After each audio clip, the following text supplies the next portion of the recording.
Therefore, get wisdom, and in all you're getting, get understanding. Hey, and welcome to the vlog. It's Thursday today, and I'm gonna meet the financial advisor. I'm super excited. I determined, I think, early this year, if not last year, that I'm gonna have to meet one. In fact, this particular one, yeah, because she's been kind of like trending lately, and when I got to find out what she's all about, you know how she said she had really big lessons in terms of managing money, and she was a banker before, and she's busy with like this project of doing one rooms and everything, and she's really leveraging on that. So I just felt it would be nice to meet somebody like her. And you know what, this particular lady, I first met her when we went to the Mbumi show. Like, there was a women's outing at some point last year, I think, and I attended, and she was one of the panelists. But at the time I didn't know her. I just heard her story, and then it's only the last year that I got to know more about her. So I'm gonna meet her. And you know what really won me, like the thing that really impressed me about her, is that the service is really prompt, like response on WhatsApp. I got the number for WhatsApp on the Facebook page, so she's so responsive, and then she's very professional as well. And the thing that really, really impressed me was that she goes like, I charge you this much, but then I pay for the complimentary drink. I'm like, girl, I'm coming. I'm coming, okay? I'm so excited. So I'm gonna get like free coffee. I'm so excited. I'm running late though, so I'm going. So this is actually just a follow-up for the video that I made about what do I do with my 3,000 Pula surplus from my salary after finishing my loan. So I'm gonna ask those questions as well, and I really hope that coming from the meeting, I'll be able to have something really good to share with you guys. Let me go.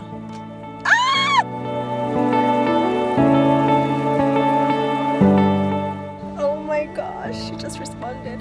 So I've just arrived at the venue, and I sent her a message telling her I'm almost there because I'm running late, but just by a few minutes, like 2 minutes or something. And she sends a message right away and says yes, she's inside wearing a white dress. I'll be able to locate her right away. Oh my gosh, I was like, oh. I feel like I'm meeting a celebrity happy, you know?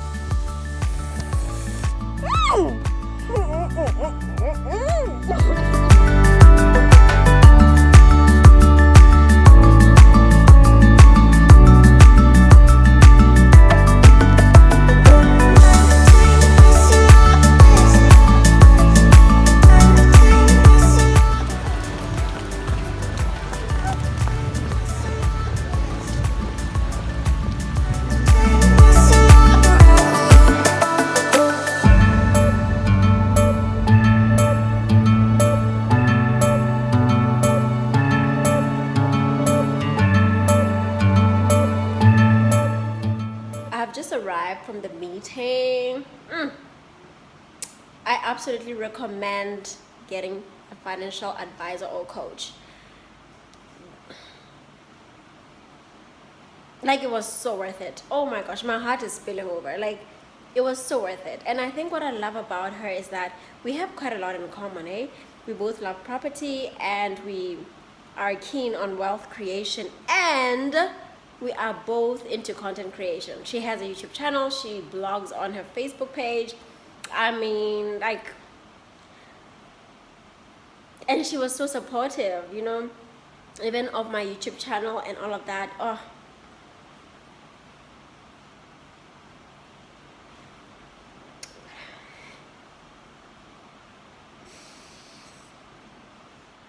now, the first thing that we first established was that she is not a financial advisor, and she went on to explain the difference between a financial advisor and a financial coach, which is what she is.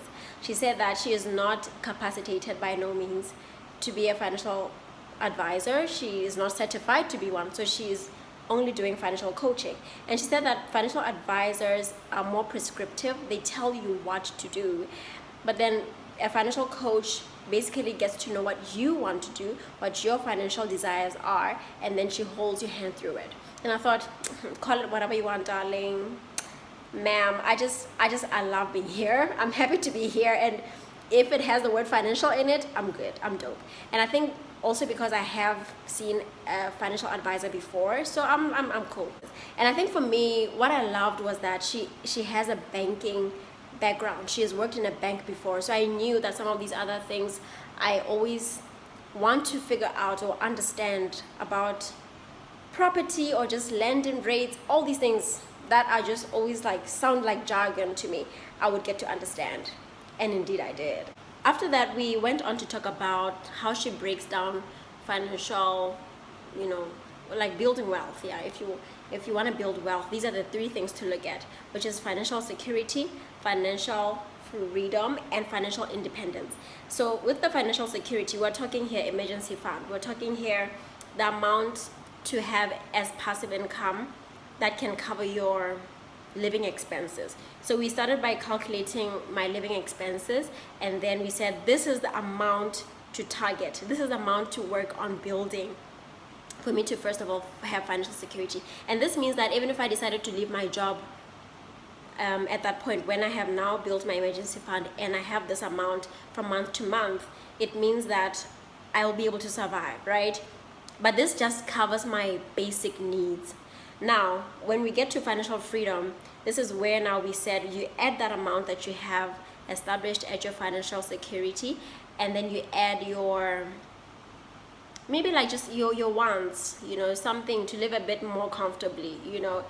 And then from there, after you set that amount, now you go into the financial independence. This is where now you include all your desires, like your wildest dreams. Like if you want to be traveling all the time, you put in that, like you factor that in, and then have a set amount. So what I like was that you have a specific amount that you're working towards. So even as you go, even as the years go by, even when it gets tough, and then also depending on how hard you want it, how much you want it, when you have a specific figure that you're working towards, it becomes more tangible and easier, I think. And then also we then went on to talk about the dynamics of rent. As some of you know, I own a rental property currently, and we talked about that, and she told me something that's so profound. She said that whenever you think about locating a place to have as your rental, you know, location, think about the jobs in that place. What job opportunities are there in that location? Because when you want to rent, when you want to do rental property, you are targeting not the residents of the place, but you're targeting people coming to work in that place. You understand? So you need to look at that. That's the first thing you need to look at, because that will then determine the demand for your property. And I guess it made sense because my current property, being on the outskirts of Gaborone, it's in a location which is already compromised. Like there's a primary school next to it, but it seems like they are fine, because I've never heard anybody, a teacher in that school, come and say they're looking for property or for accommodation. So apart from that school, there's no other thing that I can say qualifies to be like a job opportunity, you know. So I guess that's the one thing that is quite a disadvantage, a huge major disadvantage about that property of mine. And she also said something that I found to be super profound as well. You know how we are always told, oh, build 2-bed houses because they are mostly sought after. Like you build a bachelor pad, you find that it targets a very small population, because a lot of people are maybe like in the middle class or something, and they would want to have 2 beds to accommodate their families, and so a bachelor pad wouldn't cut it for them. So this is the general knowledge that we're given, or the things that we hear from day to day. But then she was like, my girl, actually, you know, when you think about a 2-bed house, you're thinking about middle class people, and middle class people, they don't pay really well. Like they are broke. They are broke. And I could relate to that, because middle class people are usually the ones with the loans. Like they're the ones with the secure jobs, and so they tend to be in a lot of loans, and they tend to have committed their salary quite a lot. But then when you think about the lower class, this is maybe your students or your you know, the people who work in retail stores, you find that they earn much lower, and they tend to be the people who pay really well. I was amazed. I was shocked.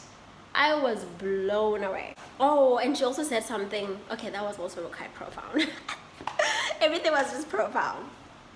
Yeah, she said that when it comes to hiring a property manager, when you're first starting out, hold out on that. Don't hire one yet. Only hire once you have learned, because right now what's happening is you are learning so much, and after you learn, then you know what your property manager will be doing. Because imagine if you engage a property manager and you've never been hands-on, you don't know what it takes to manage property. It's easy to have them undercharge you or overcharge you.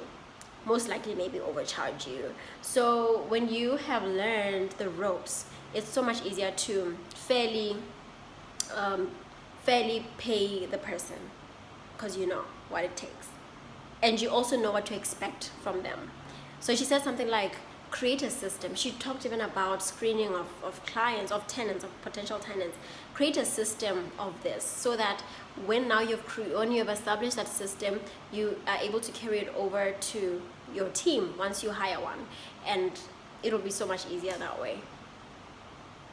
Sure, and I was super excited that I finally got to learn what equity is, what amortization is. I've been struggling with those terms for the longest time. I never really got it. Like, I would read a book about this, but I didn't really understand. And that's why I said having someone who has done banking before, for me that was just an advantage, a plus, because I could literally understand it from the horse's mouth. Like, what does this mean? And she explained it so well, I could cry. So the question is, what do I do with my 3,000 that I talked about? That is a surplus from my salary, the one that I'll be finished with in a month. Well, I'm still to decide. I have homework to do, and I will be sharing that with you once I have everything laid out. I'll share with you what I'm gonna do, and I will also share with you what I do with my property, because I also need to make decisions about that. So, do I think it's worth it to see a financial advisor, coach? I think so. I really think so. You know what? Number one, it gives you perspective and it shows you your blind spots. Number two, it gives you new information and gives you guidance. Number three, it fosters accountability. You know, I know there are people who do so well even without ever having seen a financial advisor, but maybe your money could do better. Maybe you're not using it to the fullest potential. So seeing a financial advisor can also be a good idea for you as well. And then there are those who are really struggling and they're really afraid to see a financial advisor because they don't want to face the mess that their finances are in.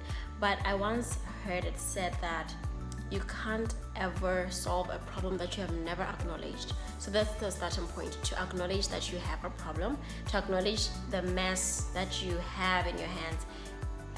That is the only way that you can move forward.